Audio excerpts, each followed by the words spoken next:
O que que a gente deve comer? O que que a gente não deve comer? Você deve parar o que está te prejudicando, manter o que está te beneficiando e introduzir as novidades que a ciência vem mostrando. Um dos segredos é a diversidade. Se você comer arroz, feijão, carne todo dia, igualzinho, você vai encher de suplementos, de nutrientes que aqueles 3 têm. E vai ficar faltando o resto.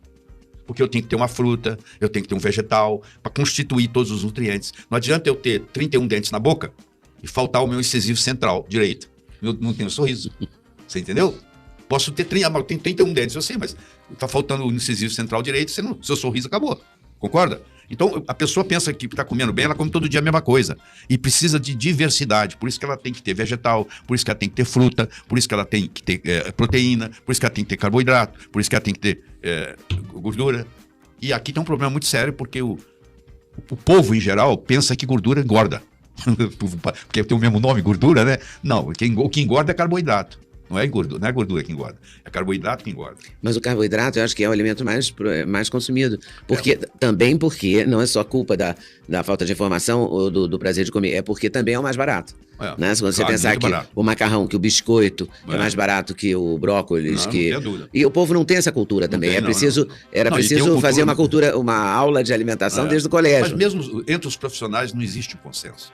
Tem muito cardiologista que fala que colesterol... Muito não, a maioria, acho que eu sou o único, sou do lado de cá. O colesterol é mocinho. Colesterol não é bandido. Colesterol é um importante nutriente. Todos os hormônios esteroidais vêm do colesterol. A vitamina D3 vem do colesterol. As 37,9 trilhões de células tem na membrana colesterol. Entendeu? O cérebro é 2% do peso do corpo e armazena 25% do colesterol do corpo. Você acha que o Criador, Deus, vai só se tivesse uma sacanagem cósmica para ele colocar um veneno concentrado lá no cérebro? Não faz sentido. E por que todo mundo toma remédio para baixar o colesterol? Porque eles aprenderam a baixar o colesterol, só isso. Eles aprenderam a baixar. E quem começou lá atrás começou errado. Eles deram colesterol para coelho. E o coelho desenvolveu aterosclerose. Mas o coelho é herbívoro. O coelho não pode comer coisa animal. E colesterol é coisa animal. Tá? Você lembra da vaca louca? A doença da vaca louca? Então, sabe por que surgiu a doença da vaca louca? Não, você imagina, eles aproveitam tudo do boi, né? Quando o boi, até o berro dele eles usam para buzina. Tudo é aproveitável. Então o cara teve uma ideia brilhante. Nós vamos aproveitar o esqueleto. Sabe o que nós vamos fazer? Nós vamos moer o esqueleto do boi e dar como farelo de osso para os bois, para as vacas comer. Quer dizer, a vaca virou carnívora. Porque ela está comendo a irmã dela que morreu, foi triturada. E aí, como as vacas começaram a comer farelo de osso, isso no corpo, outro nome feio, forma um prion, e o prion causou a doença da vaca louca. Que loucura isso. Isso aí teve que matar todo o gado da Inglaterra na época, porque quiseram fazer ela ficar carnívora, porque para comer o farelo de osso tem que ser carnívoro, e ela é herbívora. Da mesma forma, se eu der colesterol para coelho, eu estou procurando problema meu, porque não sabe lidar com colesterol. Nós sabemos. Mas a gente tem que respeitar o tal do limite que os americanos dizem, até 200, né? Não. Quando eu comecei a praticar medicina, há 51 anos atrás, o colesterol normal era 320. E só vem diminuindo. Só ainda vai ver diminuir mais ainda. Agora está em quanto? 199, 200, não é isso? 200, é. E a gente toma remédio para baixar o colesterol para mantê-lo em 200. Então tá errado isso? Tá errado. Do seu ponto de vista? Do meu ponto de vista tá errado. Eu já escrevi livro sobre isso. Tá errado. Falar nisso, quantos livros você tem lá aí que eu já 42. Não sei mais? Caramba! Então a gente deve evitar na alimentação. A gente tem que comer carboidrato, proteína, vegetais, legumes, frutas. Deixa eu só te tem que comer tudo. De tudo um pouco. É isso? Assim, ó. Já ouviu falar em Hara Hashibu? Hara, escreve Hara. H-A-R-A. H-A-R-A. Hashi, R-A? H-A. H-A-R-A-H-A. Hara Hashibu. Hara Hashibu. Já ouviu falar disso, não?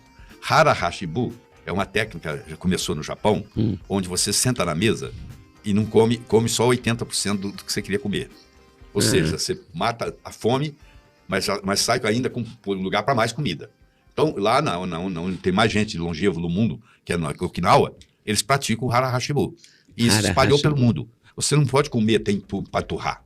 Você tem que sair dali com vontade, um pouquinho ainda de fome. Você entendeu?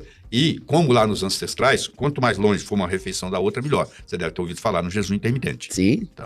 Hoje tem mais de 1.500 livros no Amazon.com sobre jejum intermitente.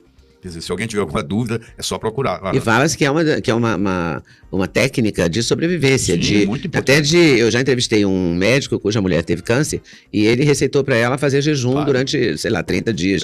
E ela ficou fazendo isso e ele acha que houve uma remissão. É verdade. Jesus, Maomé, Moisés, os 3 concordavam no jejum. Eu sou a única coisa que eles concordavam. Quer dizer que você é um defensor do jejum? Sim, sou um defensor. E de horas de jejum de 12, 14, 16, 18, 24? Lá em casa a gente come, tem um lanche às 4 horas da tarde, depois eu como uma perinha dessa pera portuguesa lá pelas 7, 7h30. Nós não jantamos. Não faz parte. E aí você só vai comer no dia seu jejum é de mais de 12, deve ser de mais de 14. Em torno de 14. Em torno de 14. Sempre isso diariamente? Diariamente. Eu não como pão, né? Eu raramente como macarrão uma vez ou outra, mas pão eu não como. Eu tirei o pão nunca. E o pão vicia. Se pedir uma pessoa para parar com pão é difícil. Ela tem quando para é um problema. É porque o hábito é muito difícil. Não é só o hábito, não. Mudar hábitos. O glúten vicia, né? O glúten vicia. É porque o sem glúten não tem a menor graça. Não é? Raramente você acha uma coisa sem glúten que tenha graça. Mas você tem que tirar o glúten da sua vida. Você tem que tirar o glúten da vida. Tem que fazer... Vou te explicar por quê. O pão que você come hoje não é o pão que Jesus comia. Houve uma modificação genética muito grande no trigo durante esse período. E nos últimos 40, 50 anos, a produtividade do trigo aumentou 400%. E praticamente tudo isso aumentando o glúten. Então não existe organismo humano que vai se dar bem com glúten. Mesmo que você não tenha problema, você paga um preço por isso. E o glúten tem uma proteína chamada, vai ver um monte de nome feio, chamada gliadina. Essa gliadina é uma proteína de muito difícil digestão. E essa gliadina, quando ela cai no intestino, ela estimula a zonulina. A zonulina é a proteína que abre as portas para entrar coisa do intestino no sangue, passar direto. Aí passa a gliadina, ela estimula a zonulina porque ela quer passar, ela quer entrar no sangue. Ela cai no sangue. Quando a gliadina cai no sangue sem ser digerida, ela é considerada pelo organismo como um corpo estranho. E aí é feito um anticorpo contra ela. Um anticorpo antigliadina.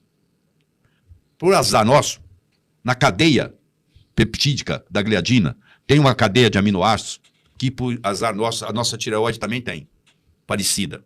Então, quando eu crio um anticorpo antigliadina, na realidade eu acabei de criar um corpo antitireoide. Isso tem um nome feio também, chama mimetismo molecular, também chamado homologia estrutural. Eu criei um anticorpo antitireoide. Aí o que acontece? Agora aquele anticorpo começa a atacar a minha tireoide. Aí eu desenvolvo uma tiroidite de Hashimoto. Foi causada pelo glúten. Não é a única causa, mas esse é um caso. Mas o glúten teve uma participação importante, digamos assim. Fundamental. Então, tirar o glúten é